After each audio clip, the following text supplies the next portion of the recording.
So Apple have made a big push to bring exclusive AAA titles into its ecosystem, including games like Resident Evil 4, Death Stranding, Resident Evil Village, and these titles are fantastic. They run great on the Apple Silicon Mac. However, these games have been showcased as major selling points for the latest iPhones, iPads, and Apple Silicon Macs. However, have these games been as successful as Apple have hoped? Now, it's impossible to really know how much a game has been downloaded and purchased. However, app analytics companies like App Figures can provide estimates, and these are based on usage report overviews using data from 3 sources, including iTunes Analytics, Google Analytics, and something called Flurry Analytics. And from these data sources, they can basically extrapolate the number of downloads and the number of purchases. And so based on their estimates, they're saying that a mobile exclusive title like Assassin's Creed Mirage, featured heavily on the iPhone 15 Pro marketing campaign, has estimated that under 3,000 people have paid the $49.99 in order to play Assassin's Creed Mirage on iPhone since it launched only on June the 6th. That's very recent.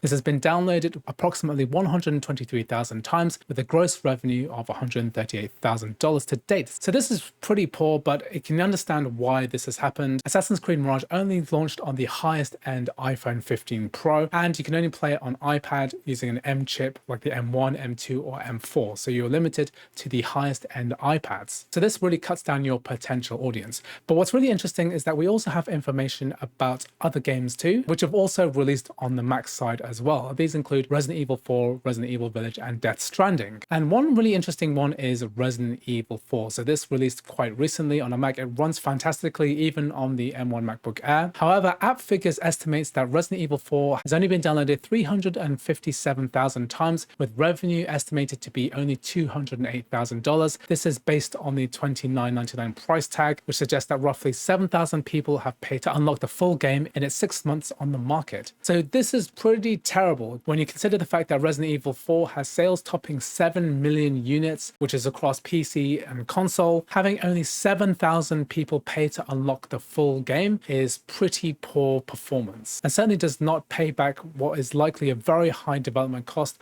of porting these games over to iPhone, iPad, and Mac. Furthermore, a game like Resident Evil Village has fared even worse, with App Figures estimating 370,000 downloads and just $92,000 in revenue, meaning the number of players who have actually paid $15.99 to unlock the game is around 5,750. So these are extremely small numbers actually paying to unlock the game. And furthermore, we're going to be looking at the game Death Stranding. This is a game which costs $20 up front. This hasn't generated enough data to figure in App Figures tracking data, which probably means that this number is quite inaccurate. But quick calculations based on its estimated 212k revenue suggest that it's attracted roughly 10,600 downloads since it launched in January 2024. So a lot of these numbers are going to be very inaccurate because a lot of these games actually were on sale. For example, the Resident Evil games and Death Stranding, they're both on sale right now on the Mac App Store, and they've been on sale in the past as well, but it's hard to know whether these sales numbers are actually correct. Also, in terms of Mac gaming as well, it's not super clear to me that these also include the Mac game numbers as well. But in any case, games like Resident Evil 4, if you buy one version of the game on iPhone, it also unlocks on iPad and macOS as well. So it's essentially a universal app across all of those devices. The point is that the download figures and the sales figures are extremely low. Now, what exactly does this mean for Mac gaming? Like I said, I don't actually know whether these figures relate to the macOS sales side as well. But even if we took a number from Resident Evil 4, let's say 7,000 sales of the game, let's pretend that this number is also one-to-one for Mac sales as well. Let's say 7,000 people bought it for Mac as well. These are still extremely poor numbers. It's literally a tiny fraction of the total sales of Resident Evil 4, and probably a good indication to a company like Capcom that the Apple ecosystem isn't really worth investing in. So now what I'm going to do is talk about why Apple's AAA strategy is failing and how this relates to Mac gaming. So firstly, why aren't these ports selling? So number one, I think that the main reason is that these games are late. So there's no point kind of porting these games if you're going to be months or years later than the actual first release. Many of these games have already been played on other platforms like PC and console. For example, Resident Evil 4 was released in March 2023, but the iOS port came out in December 2023. So we're nearly 9 months late. It's a similar thing with Resident Evil Village, which was first released in May 2021, but only came out in macOS and then iPhone and iPad in October 2022, which is about 1 year and 5 months later. And they're repeating the same mistake again. So Resident Evil 7 comes out on July the 2nd this year. That's a game that's already 7 years old.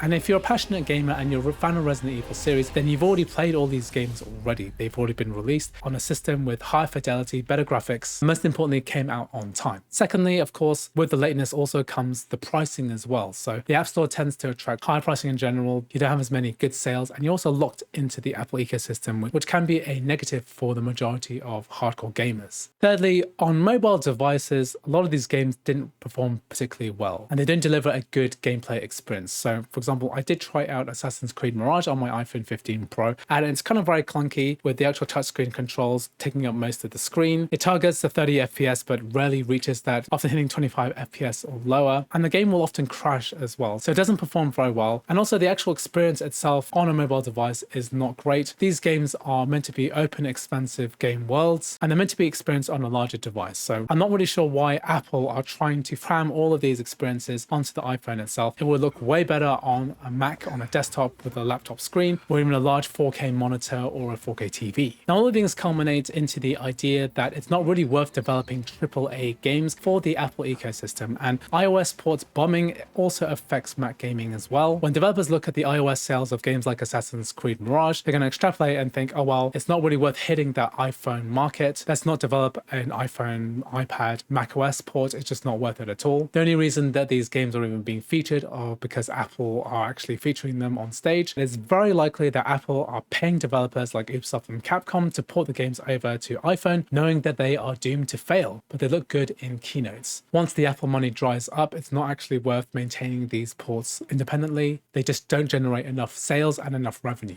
And generally, I agree with this perception. I think that these AAA games aren't being targeted in the correct way. Firstly, there are too many Resident Evil games. It's just kind of silly trying to chase this Resident Evil franchise. These are primarily single player games. If you really wanted to revolutionize Apple gaming, you should bring other titles which are multiplayer. For example, Street Fighter 6 would be such a fantastic game to play on iPhone, iPad, and the macOS as well. It already runs great through Game Porting Toolkit. They should be bringing other genres of games with multiplayer as well. So titles like Street Fighter 6, which uses the exact same engine as all of the modern Resident Evil games, and it would be such a huge slam dunk. Having a portable Street Fighter 6 experience would be amazing for macOS, iPhone, and iPad. And the next point is that I think that Apple are focusing on the wrong market here. So in terms of the macOS side, yes, we do appreciate the fact that there are AAA games coming, which Apple are kind of spearheading, paying developers to port over to the Mac. However, there's a huge market which is completely untapped, and that's the free-to-play multiplayer games, which are on iPhone and iPad, games like Genshin Impact, which don't have a macOS presence yet. Apple should be using all of their ability to make developers port games like Genshin Impact, Call of Duty Mobile, Call of Duty Warzone, PUBG, all of these huge AAA games already work on the iPhone and iPad and just need to be enabled on the macOS side. So that would be such a huge boon, and it will satisfy a gigantic gaming market on the macOS side. And on the same topic, Apple needs to make sure that all AAA games released on iPhone and iPad also need to be released on macOS. So it's an absolute travesty that games like Assassin's Creed Mirage actually perform quite poorly on mobile, but would work fantastically on macOS. And all the work is basically done already. All you need to do is enable the iPhone iPad ports to work on the Mac. We have the same architecture, the same graphics API, everything is already done. And in fact, future games like Assassin's Creed Shadows is actually coming out on macOS and iPhone iPad simultaneously. So it is possible. So it's a real anomaly why a really big high profile game like Mirage doesn't come out on Mac, where it could properly shine as a game. Anyway, in conclusion, the poor sales of exclusive games, they're kind of a bad omen for Mac gaming in general. Apple really needs to rethink its strategy if it wants to compete in the gaming market. What do you think that Apple should do in order to improve its gaming ecosystem? Let me know in the comments what you thought about this video. Thanks for watching, and I'll see you in the next one.